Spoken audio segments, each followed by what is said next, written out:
이전에 있었던 이야기가 3장에서 이게 초대 사사, 첫 번째 사사가 온니엘이거든요. 온니엘이 가나안 사람들의 이런 모든 일로부터 이스라엘을 구원하게 되고, 두 번째가 에훗이죠. 에훗, 왼손잡이 사사. 근데 이 왼손잡이라고 하는 뜻은 오른손을 쓰지 못하는 자, 이런 뜻을 갖고 있는 것입니다. 이스라엘 사람들은 다 오른손잡이이기 때문에, 오른손을 썼기 때문에, 근데 오른손을 쓰지 못하니까 왼손을 쓰는 사람, 이런 뜻이죠. 그러니까 불구, 장애가 있는 사람, 이런 이야기가 되는 것입니다. 왼손잡이 사사를 통해서 하나님께서 또한 구원하심을 이스라엘에게 주셨습니다.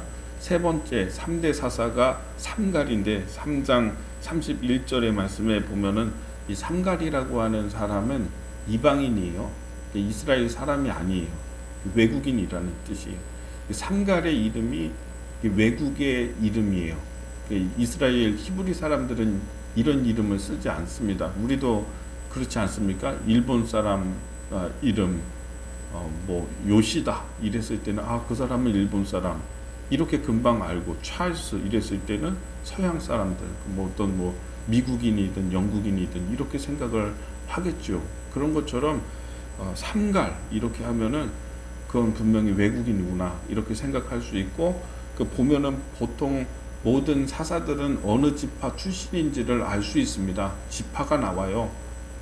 그 베냐민 지파의 에훗 이런 식으로 나오는데, 이 삼갈에 대한 이야기 3장 31절의 말씀에 보면은 에훗 후에 아낫의 아들 삼갈 이렇게만 나오잖아요. 아낫이라고 하는 사람은 이게 여신의 이름이에요.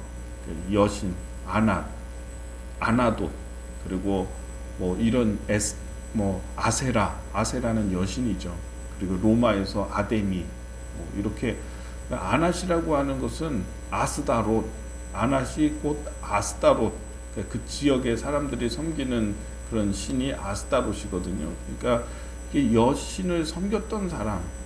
그러니까 이 이집트에서 출애굽할 때에 유대인들, 히브리 사람들만 나온 게 아니라 거기에 잡족들이 있었어요. 잡족들도 같이 나왔다 이렇게 되어 있거든요. 그러니까 그 가운데 가난하고 힘들었던 그런 잡족들도 그 출애굽해서 진 안으로 들어오지는 못하고 진 밖에서 아마 이렇게 있었던 그런 사람들의 후손이었을 것입니다. 그러니까 이 배경이 없는 사람이죠. 어떻게 보면 삼갈이라고 하는 사람, 아마 그 이방신을 섬겼던 여자 가운데 그의 아들, 이런 뜻이 될 수 있을 것 같아요. 그러니까 이 삼갈이 일어나서 블레셋 사람들을 소모는 막대기로 600명을 때려서 죽이고 또 이스라엘을 구원했다 이야기가 짤막하게 31절에 나오고 있습니다. 이제 4장으로 넘어가면 4대 사사입니다. 드보라입니다. 드보라는 여자이죠. 이제 하나님 사용하시는 사람들의 배경을 보면 좀 뛰어나고 훌륭하고 좋은 지파에서 좋은 훈련을 받고 배경이 좀 괜찮은 사람들을 사용을 하나 하고 이렇게 봤더니 보니까 그런 건 아니에요. 사회적으로 볼 때 약자라고 하는 사람들, 외국 출신의 삼갈, 사람들이 거들떠도 보지 않는 그런 배경을 갖고 있는 사람, 삼갈, 이런 사람을 하나님이 선택했고, 또 왼손잡이 사사 에훗, 이런 분들을 주로 하나님께서 약한 사람을 들어서 사용하고 있는 모습을 우리가 보게 되는 것입니다. 4장에서 드보라를 하나님이 선택을 하시는데 여자잖아요. 이때만 해도 여성들, 싸움은, 전쟁은 누가 하냐? 남자들이 하잖아요. 그만큼 또한 모든 권력과 모든 것을 또 이끌어가는 역할을 했던 리더는 대부분 다 남자인 것입니다. 이때 더 그랬죠. 더 가부장적이었죠. 근데 연약한 여자를 하나님께서 드보라를 선택하셔서 사람들이 재판받게 하고, 드보라에게 재판받게 하고, 또 어려울 때에 또 이스라엘을 구원하는 그런 구원의 사역을 이끌어 가셨다라고 하는 것입니다. 자, 말씀을 보면은 이 3절의 말씀, 2절의 말씀에 또 이스라엘이 또 패역을 했습니다.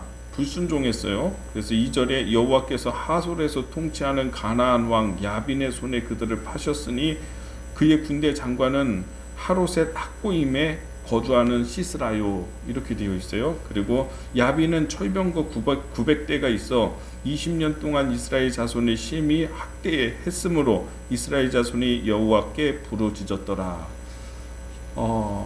이제 가나안의 하솔 왕 야빈이거든요. 이 야빈은 철병거 900대가 있었다, 이렇게 되어 있습니다. 그러니까 철병거가 굉장한 거거든요. 오늘날로 말하면 탱크나 아니면 장갑차 정도가 됩니다. 탱크 하나가 상대할 수 있는 수천 명의 사람들을 상대할 수 있거든요. 장갑차 이런 거. 그러니까 이제 보병들만 대부분 운영되는 전쟁이었는데, 뭐 마병도 있겠지만은 마병이나 보병으로 이렇게 구성이 되어 있겠죠. 근데 병거는 마병에게도 뒤지지 않습니다. 더군다나 이거는 철병거죠. 철기 문명이 들어와 있었고 이스라엘은 아직 청동기였어요. 상대가 안 되는 것입니다. 마차를 철로 만들어서 보호를 하고요. 그리고 더 강력하게 만든 거예요. 보호가 되고 방어가 더 철저하게 잘 되니까요, 더 저돌적으로 공격할 수 있는 것이죠. 이 병거가 막 다니면서 두세 마리의 말이 막 이끌면서 이 병거를 타고 다니면서 전형을 막 다 흐트러 놓는 것입니다. 보병들을 다 흐트러 놓는 것이죠. 근데 그런 엄청난 철병거가 지금 900대가 있으니까 이스라엘이 이 사람들을 상대할 수가 없고, 그래서 그 밑에서 복종하고 조공바치고 학대당하고 그렇게 숨죽여 살았던 것이죠. 철병거 900대가 문제인데 또 시스라라고 하는 사람이 나옵니다. 2절의 말씀에 보면 군대 장관 시스라, 이 시스라는 철병거를 아주 기가 막히게 운영하는 사람이었어요. 그러니까 이스라엘이 상대할 수가 없는 것입니다. 지배받을 수밖에 없었다, 이렇게 되는 것이죠. 근데 지금 여선지자 드보라가 일어나서 베델에서 사람들 다스리고 재판하고 가르치고 그렇게 하고 있었는데, 하나님께서 이제 드보라에게 말씀을 하신 것이죠. 그래서 드보라가 그때 이스라엘의 군대 장관이었던 바락이라고 하는 사람을 불러서, 군대 장관 불러서 너 저 가나안 사람들과 하솔 왕과 야빈과 싸워라. 하나님께서 전쟁에 승리를 준다고 했으니까 어서 나가서 전쟁하라, 이렇게 말씀하고 계시는 것이죠. 자, 6절의 말씀에 드보라가 사람을 보내어 아비노함의 아들 바락을 납달리 게데스에서 불러다가 그에게 이르되 이스라엘 하나님 여호와께서 이같이 명령하지 아니하셨느냐? 너는 납달리 자손과 스불론 자손 10,000명을 거느리고 다볼산으로 가라. 내가 야빈의 군대 장관 시스라와 그의 병거들과 그의 무리를 기송강으로 이끌어 내게 이르게 하고 그를 내 손에 넘겨주리라 하셨느니라. 네, 이렇게 이야기를 했습니다. 하나님께서 승리를 주신다고 했으니까 그 철병거, 그 가나안 사람들의 철병거를 기송 강가로 하나님께서 이끌으신다고 말씀하셨다. 그래서 거기에서 전쟁의 승리를 주겠다고 말씀하셨으니까 너는 다볼산으로 가라. 기송강이 있고요, 그 언덕이 있는데, 산이 있는데 다볼산이 있는 것이에요. 그러니까 너는 군대 10,000명, 납달리와 스불론 자손 10,000명 이끌고 가가지고 다볼산에서 매복해 있어라. 이제 전쟁하라. 근데 이 바락이라고 하는 사람이 두려움이 있는 것입니다. 전쟁도 싸움도 잘하고 능력도 있어요. 이 사람은 이름의 뜻이, 바락의 뜻이 뭐냐면 벼락이라는 뜻이에요. 좀 비슷하죠. 벼락, 번개. 그러니까 능력도 있고 배경도 있고 군대도 있고 힘이 있는 거죠. 근데도 불구하고, 힘이 있는데도 불구하고 믿음이 없으니까 못 가는 것입니다. 철병거가 무서우니까. 그 철병거가 무려 900대니까요. 근데 이 병거는 평지에서 유리한 거잖아요. 그래서 너는 산으로 가서 뭐 그들을 직접 네가 가가지고 맞서서 평지에서 싸우라는 얘기도 아니고 그냥 산으로 가 있다가 하나님께서 신호 주면은 치라는 것이죠. 하나님이 그 밑에 있는 기송 강가의 넓은 와디 평지로 그 철병거 900대 다 인솔해가지고 거기다 모아 놓을 테니까는 너는 그 위에서 있다가 그들을 치면 된다, 이렇게 말씀하고 있는 것입니다. 말은 쉽지만은 이 바락도 쉽지가 않은 것이죠. 철병거 괜히 가서 맞서 싸웠다가 나만 죽는 거 아니야? 이런 생각이 들었어요. 그랬더니 이 사람이 바락이 이야기하는 거 8절에 바락이 그에게 이르되 만일 당신이 나와 함께 가면 내가 가려니와 만일 당신이 나와 함께 가지 아니하면 나도 가지 아니하겠노라 하니 이렇게 말하고 있습니다. 당신이 나와 같이 전쟁터 나가면은 내가 가지만은 당신 안 가고 여기 있으면은 나도 안 갑니다. 나만 가서 죽으라고요. 뭐 이렇게 나온 거예요. 겁도 많고 능력도 있고 패기도 있고 군대도 있고 다 있는데 뭐가 없냐? 믿음이 없는 것입니다. 하나님이 하시겠다라고 하는데. 근데 현실로 보면은 실제로 그렇죠. 그렇죠? 정말 이 철병거 900대 앞에 어떻게 맞서서 이렇게 싸울 수 있겠습니까? 당신 나와 같이 가주세요. 그랬더니 이 드보라가 어떻게 합니까? 내가 같이 가겠다. 너하고 같이 운명을 같이 하겠다. 나도 죽게 된다면 내가 너하고 같이 죽을 것이다. 그 전쟁터에서. 드보라 대단하지 않습니까? 연약한 여자가 믿음이 있으니까요. 하나님이 하시겠다라고 하는 그 하나님의 말씀과 하나님에 대한 믿음이 있으니까 이 여자가요. 얼마나 믿음이 대단합니까? 남자들도 지금 긴장하고 불안해서 벌벌 떨고 있는데 이 여자가 내가 너와 같이 가서 죽는다면 죽겠다. 이렇게 얘기를 해주는 것입니다. 그러니까 바락이 일어나서 다볼산으로 그제서야 가는 것이죠. 근데 이 전쟁이 결과는 어떻게 됩니까? 이스라엘이 대승으로 끝나게 됩니다. 승리로 끝나게 됩니다.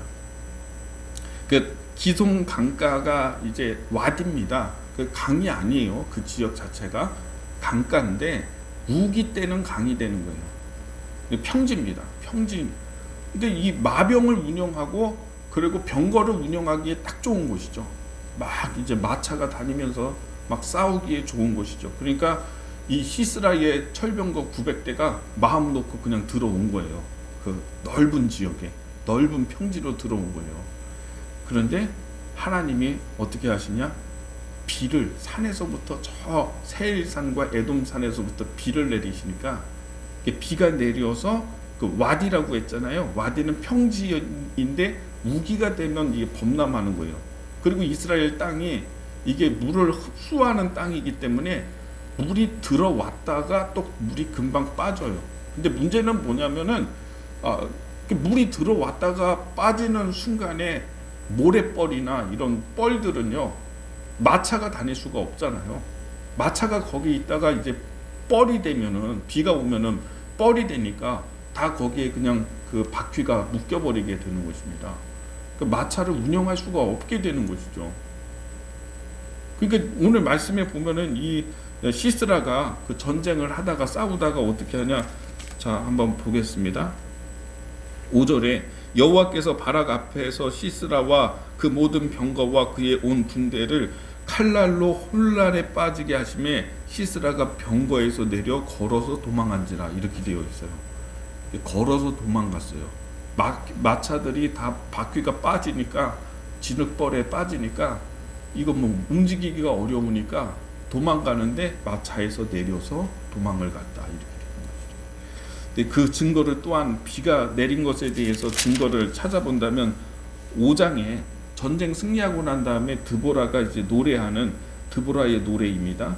4절에 보면은 여호와여 주께서 세일에서부터 나오시고 에돔들에서부터 진행하실 때에 땅이 진동하고 하늘이 물을 내리고 구름도 물을 내렸나이다 이렇게 되어 있잖아요. 그렇죠? 네, 비가 이제 내린 것입니다. 그리고 또 보면은요 19절의 말씀에 5장 19절 말씀에 봐도 왕들이 싸울 때에 가나안 왕들이 무깃도 물가에 디아낙에서 싸웠으나 은은 탈취하지 못하였도다. 별들이 하늘에서부터 싸우되 그들이 다니는 길에서 시스라와 싸웠도다. 기송강은 그 무리를 표류시켰으니 이 기송강은 옛강이라 내 영혼아 내가 힘 있는 자를 밟았도다. 이렇게 되어 있어요. 기송강은 그 무리를 표류시켰다. 이렇게. 그러니까 강이 범람하면서 물이 쫙 차올랐다가 물이 쫙 빠지는 것이죠. 그리고 그 주변의 지역이 다 뻘이 되면서 철병거 900대가 다 묶여버리게 되는 것이고 이스라엘이 전쟁에서 이제 승리하게 되는 어떻게 될지 모르는 거예요. 그러니까 그러니까 하나님께서 파놓은 함정이에요, 이게. 그 하나님이 다 그 사람들을 철병거 900대를 기손 강가로 유인하셔서 거기 모이게 하시고 거기서 싸움이 벌어지게 하시고 저 세일산에서부터 이제 보면은요, 세일산에서부터 에돔의 사람들의 그 땅에서부터 큰 비가 아마 내렸을 것 같아요. 그래서 물이 내려와서 그 와디에 물이 차오르고 또 물이 빠지고 이러면서 이 철병거 900대가 순식간에 묶여버리고 그리고 이스라엘이 전쟁에서 이 사람들, 가나안 사람들을 다 무찌르게 되었다, 이런 이야기가 되는 것이죠.